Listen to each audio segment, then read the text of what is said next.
Oi pessoal, tudo bem com vocês? Espero que sim. Meu nome é Bruna, tenho 26 anos, né?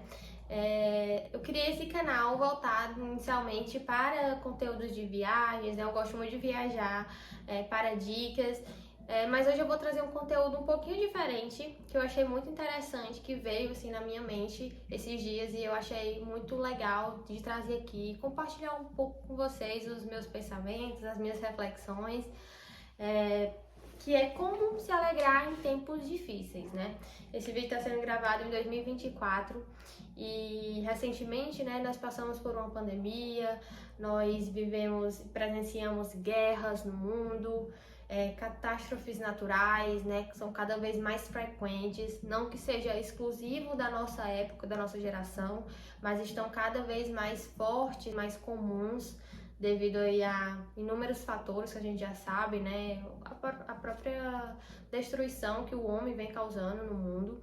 Mas eu quis trazer esse tema com algumas reflexões que eu fiz, que é como a gente pode se alegrar, né, em meio a essas dificuldades, né? Nós vivemos com uma geração muito ansiosa, não que a ansiedade ela seja exclusiva da nossa geração, não, né? Na Bíblia a gente vê casos de depressão como Elias, mas vivemos em uma geração que isso é muito comum, né? Jovens terem depressão, ansiedade.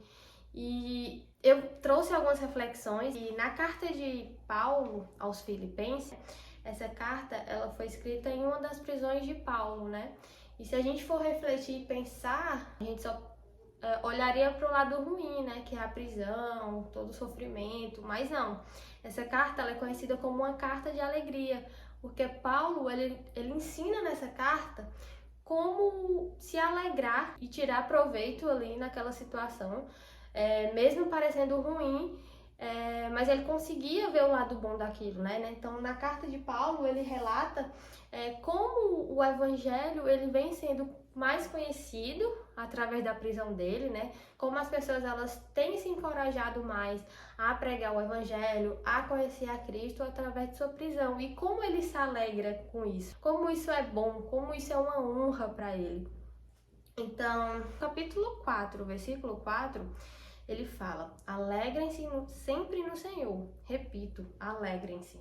Que a bondade de vocês se torne conhecida por todos. O Senhor está próximo. Não se aflijam por nada. Que as necessidades de vocês sejam conhecidas diante de Deus, por meio da oração e da súplica, com ação de graça.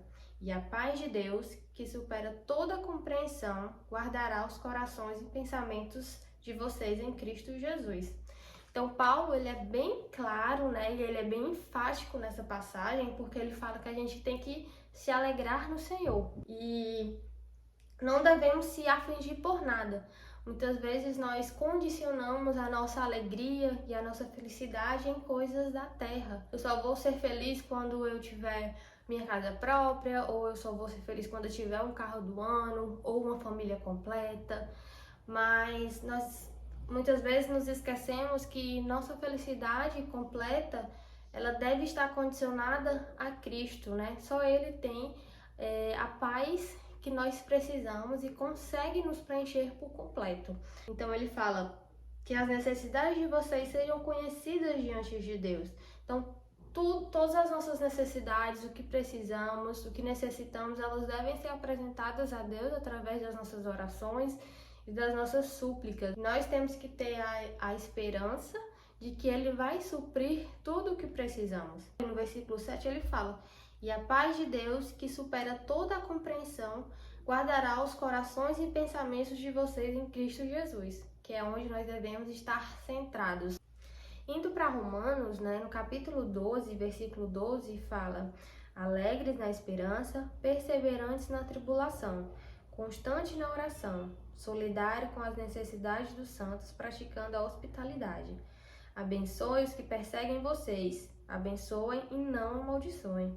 Alegrem-se com quem se alegra, chorem com os que choram. Tenham os mesmos sentimentos pelos outros, sem pretensão de grandeza, mas fazendo o caminho com os oprimidos. Não se considerem sábios a si mesmos, não retribuam ninguém o mal com o mal. Procurem o que é nobre diante de todos.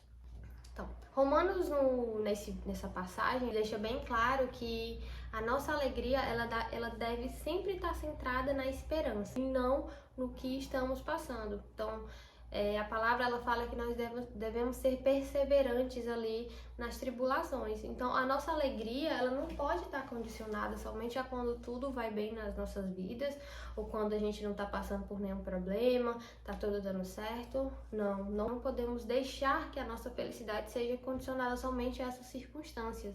Muito pelo contrário, independente do que passamos, nossa felicidade ela sempre tem que estar no Senhor, na esperança de suas promessas e não no que eu consigo ver, porque nós sabemos que nossa visão ela é muito limitada, né? E ela só consegue ver ali superficialmente o que está à nossa volta. E por fim, eu separei aqui Provérbios 17:22, que fala o seguinte: o coração alegre é como um bom remédio, mas o espírito abatido seca até os ossos. Então, em Provérbios 22, né, ele fala que a nossa alegria no Senhor é como um remédio que vai nos curar e nos ajudar a passar pelos momentos difíceis. Então, que a gente consiga refletir um pouco sobre essa palavra, sobre a alegria no Senhor, a verdadeira paz, o que é capaz de nos preencher e nos dar esperança, né, para a gente enfrentar as circunstâncias, enfrentar as condições, né, do mundo e termos uma vida plena e feliz.